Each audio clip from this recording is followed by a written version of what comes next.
Dictation 80 शब्द प्रति minute. 5 second बाद शुरू।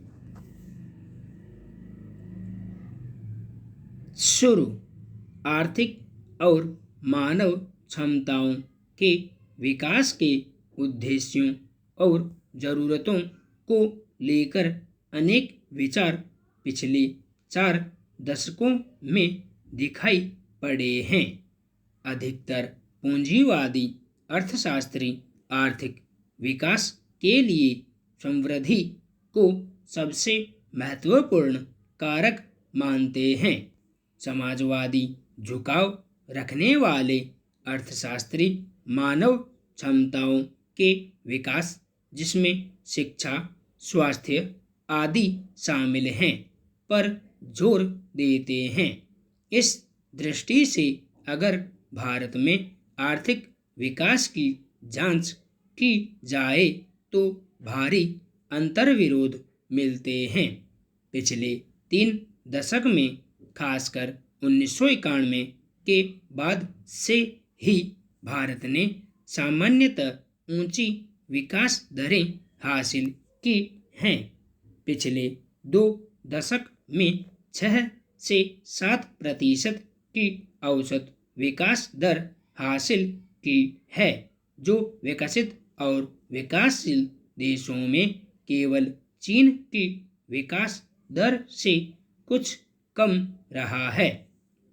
यह ऊंची विकास दर और आर्थिक समृद्धि उदारवादी नीतियों की बदौलत निवेश में बढ़ोतरी के कारण अस्थायी रोजगार की स्थिति में सुधार होने, नई तकनीकों के इस्तेमाल और बाजार के स्वरूप में आमूल परिवर्तन की वजह से प्राप्त हुई। इसके चलते ही भारत 20 करोड़ से अधिक आबादी को अत्यंत गरीबी से बाहर निकालने में सफल हो पाया है। पर अस्थायी और असमान विकास की इस दौड़ में मानव क्षमताओं के विकास की भारी अनदेखी हुई और शिक्षा, स्वास्थ्य, कुपोषण, भूखमरी जैसी अत्यंत गंभीर समस्याओं को नज़रअंदाज करते हुए बड़े शहरों में अधिक से अधिक अवस्थापनाओं के विकास पर जोर दिया गया। नतीजतन आज भारत इस स्थिति में है कि 3 अरब की अर्थव्यवस्था होने के बावजूद यहाँ 40 करोड़ आबादी गरीबी रेखा के नीचे गुजर बसर करने को अभिशप्त है। इसमें 8 करोड़ से अधिक आबादी भूखमरी की कगार पर है। IMF की ताज़ा रिपोर्ट, जिसमें कोरोना संकट का देशों के आर्थिक हालात पर प्रभाव का अध्ययन किया गया है, कोरोना संकट के दौरान 4 करोड़ लोग भूखमरी के मुहाने की ओर जा चुके हैं। जो संख्या पहले 8 करोड़ थी, वह केवल 6 महीने में बढ़कर 12 करोड़ हो गई है। पिछले दशकों में जो आबादी गरीबी रेखा से बाहर बिल्कुल करीब अतिसंवेदनशील स्थितियों में गुजर बसर कर रही थी, वह पुनः गरीबी के कुचक्र में प्रवेश कर चुकी है।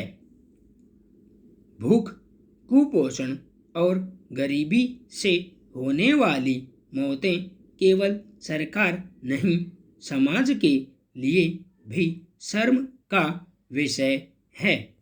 ऐसा नहीं कि भूख और बदहाली के हालात आज ही पैदा हुए हैं, इससे हमारी जंग पुरानी है।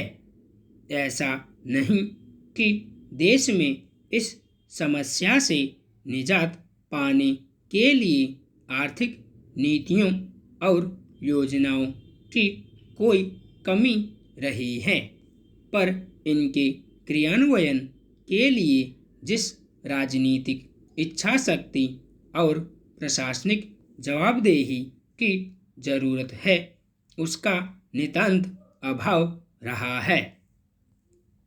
हालांकि देश में कई राज्य ऐसे भी हैं जिन्होंने सार्वजनिक क्षेत्र में शिक्षा और स्वास्थ्य पर बेहतर ध्यान देकर बाकी राज्यों से अलग पहचान बनाई है, जिनमें तमिलनाडु और केरल शामिल हैं, जिनकी तुलना चीन जैसे देशों से की जा सकती है।